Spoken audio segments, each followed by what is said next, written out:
O Easy Sensa te convida a viver novos tempos. Vestibular online. Fisioterapia, arquitetura e urbanismo, engenharias de produção, civil e mecânica, pedagogia, educação física, enfermagem, psicologia, administração e direito. Desconto de 30% para transferidos. Engenharia é no Easy Sensa. Nota 4 no Enad. Vem pro Easy, você em destaque no mercado de trabalho. Muito bem, 8h27 em Campos, de volta com Folha no Ar, primeira edição. Hoje conversando com o secretário de Saúde de Campos, a partir do dia 1º de janeiro, mas nessa transição já agilizando, né, e o que a gente está falando aqui hoje justamente é sobre essa questão, justamente de agilizar esse processo todo de combate à pandemia da Covid-19. Efeito do Natal e Réveillon, necessidade imediata de lockdown, compromisso do Vladimir com a Coronavac, o início da vacinação, são temas desse programa de hoje, separados por blocos aqui através dos intervalos comerciais. Nós voltamos, o Aloysio Abreu Barbosa e Arnaldo Neto com vocês. A gente acabou já falando do Natal, do Réveillon e da questão do lockdown, mas eu acho que vale a pena detalhar um pouco mais. Como médico, Geraldo, gestor hospitalar, ex-secretário de saúde, futuro secretário de saúde, tenta explicar da maneira mais didática possível porque o ouvinte, o telespectador, tem que tomar cuidado no Natal e no Réveillon. Bom, fundamentalmente por causa de aglomerações, né? E lembrar também, algumas pessoas já sabem, que o SARS-CoV-2 é um vírus de superfície também, né? Isso quer dizer, traduzindo, ele sobrevive durante algum tempo fora do organismo humano, em superfície, mesas, maçanetas, corte, tal qual o vírus da H1N1. Então, isso associado ao álcool, né, você vê que na Europa, todos os países estão adotando rigidez com relação ao horário limite para se venda bebida alcoólica. Então, algumas medidas, mesmo que não seja lockdown, deverão ser tomadas, como a proibição do consumo da bebida no interior dos bares, que a bebida ela desestimula a manutenção das medidas de afastamento social, enfim, de prevenção de uma forma geral, tanto individuais quanto coletivas. Então, essa deve ser uma medida tomada no curto prazo, né? Outras situações com relação aos eventos, quer dizer, todos os eventos do Farol estão suspensos, todos. Só que a gente conhece como funciona o verão em Farol, em Gruçaí, que juntam 20 amigos, alugam uma casa pequena e fazem festas todos os dias. É uma coisa incontrolável. No Farol, um grupo de amigos, por razão, por causa do calor, se juntam, vão para a praia e fazem eventos ali na beira da praia, diariamente. Então, isso, persistindo, isso se transforma num gatilho violento, aumento exponencial do número de casos. É preciso que as pessoas entendam que, mesmo com o início do processo de vacinação, eu não posso prever ainda se vai começar em março, abril, isso não deve fazer com que as pessoas se descurem dessas medidas de proteção, que vão ter que ser permanentes, né? Tem dois fatores também, Luiz, que nós não podemos ficar distantes. Um já foi mencionado aqui, que foi a mutação na proteína S do SARS-CoV-2, e a outra são casos de reinfecção, já comprovados. Não necessariamente por esse vírus já modificado, que não se sabe se chegou no Brasil, mas o vírus é como se você estivesse olhando a imagem num caleidoscópio. Você olha, se você girar 1 milímetro, já a imagem é parecida, mas é diferente da que você viu anteriormente. Então, essas mutações facultam a possibilidade de reinfecção. E também uma outra coisa que nós não temos ainda follow-up para confirmar é o tempo de imunidade a ser conferido pelas diferentes vacinas. Você toma as 2 doses, se você for uma pessoa rigorosa, você vai colher sangue, aí aparecer imunoglobulina G, você estaria protegido. Mas por quanto tempo? A gente não sabe ainda. O primeiro país que iniciou a vacinação foi a Inglaterra, foi no dia 7. Você não tem ainda um follow-up disso para você afirmar o tempo de proteção que as diferentes vacinas vão conferir. Então, tudo são fatores que tornam muito clara a necessidade permanente de medidas de proteção e, eventualmente, rigorosas diante do enfrentamento da Covid.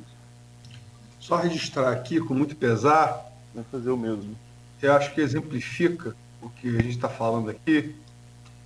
Luiz Otávio Tato, Conceição de Macabu amanheceu triste hoje, com a triste notícia do falecimento do prefeito eleito, Dr. José de Castro, um médico humanitário de Covid. Para quem acha que isso é brincadeira, para quem acha que pode negar a ciência e voltar, talvez, ao período pré-iluminista da Idade Média, está aí a resposta. Arnaldo, por favor. Eu também ia registrar aqui também, com pesar a morte do prefeito, né, e acaba entrando nesse contexto da nossa conversa aqui com o Geraldo.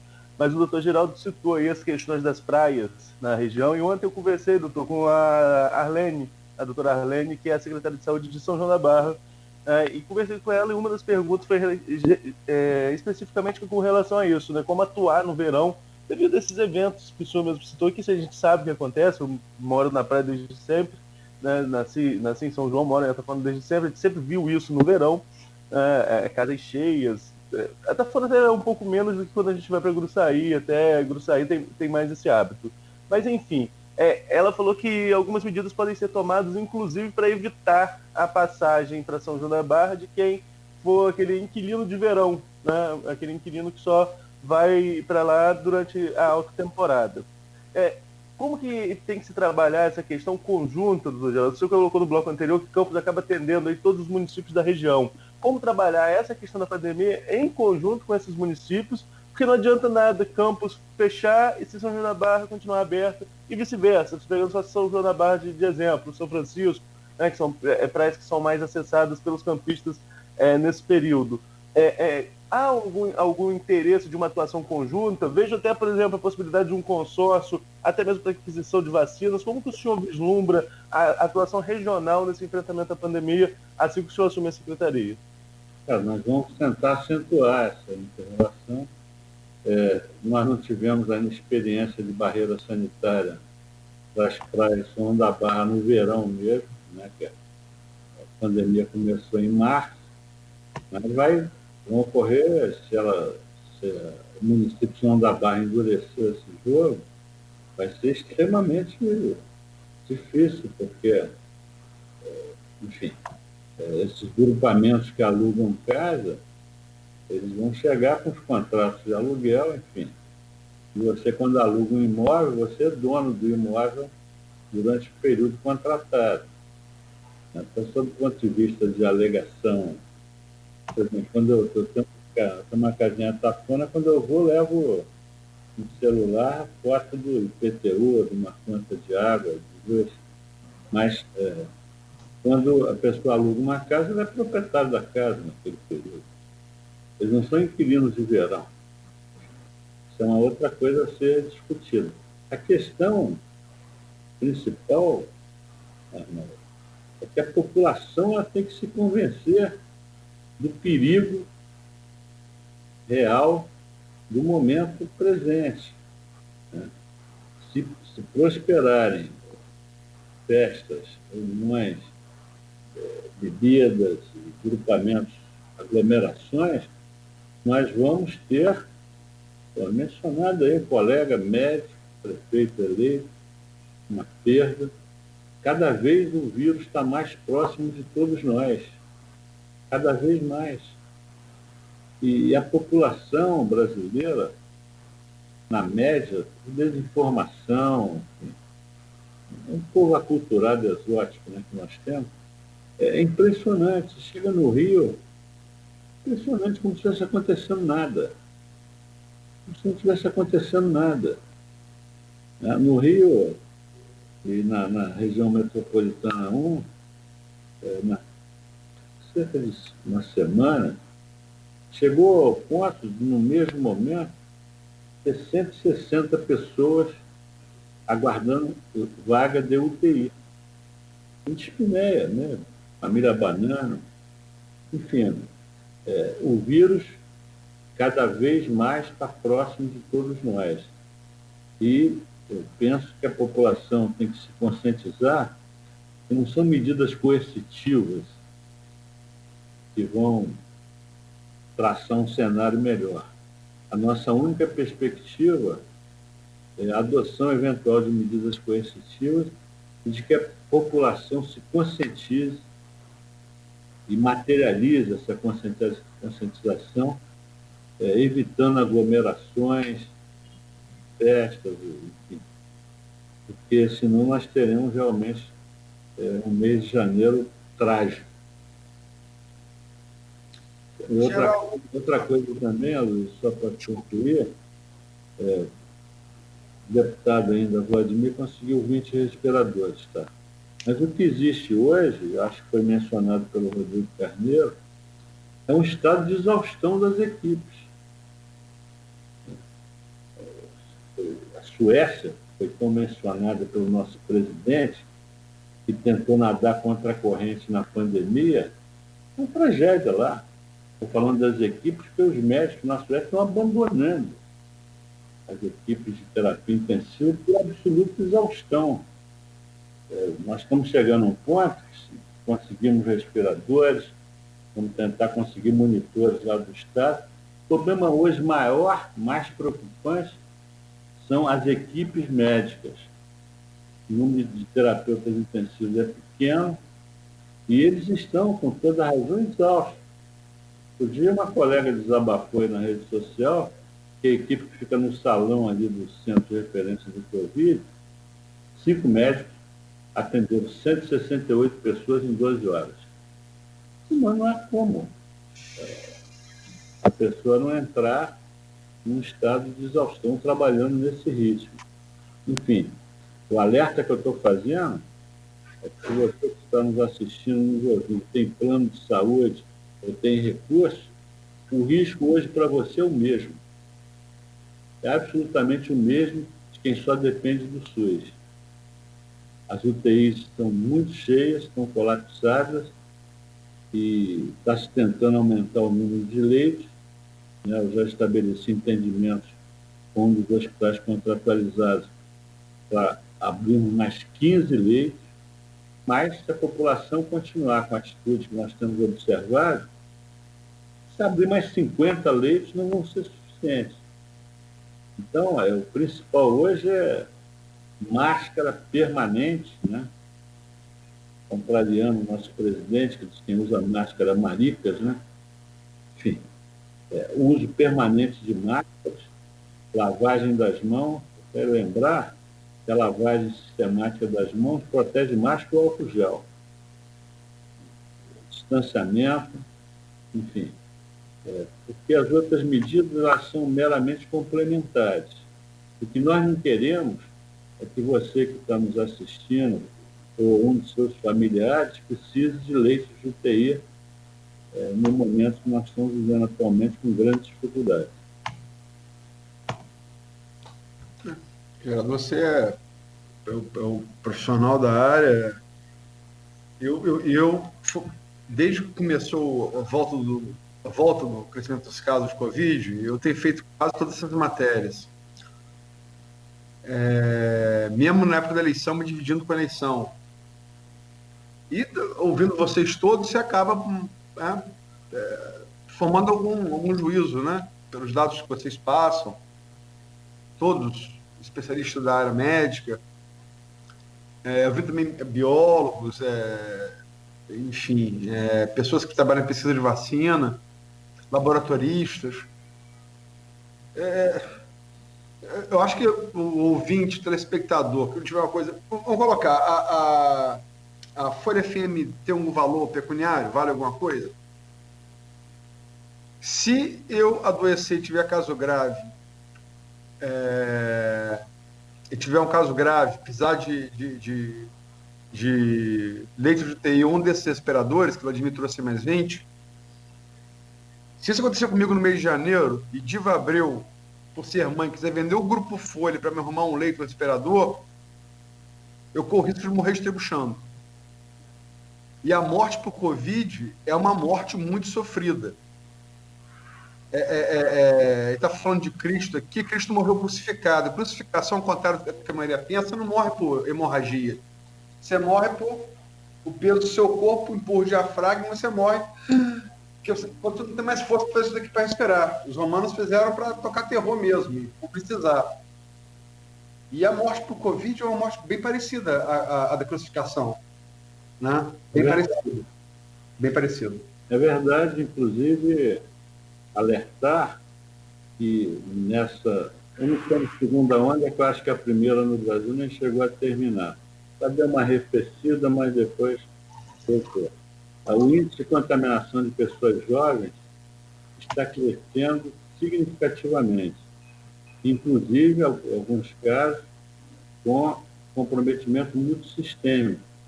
E, na verdade, quer dizer, você não sabe o tipo de reação que o seu organismo vai ter.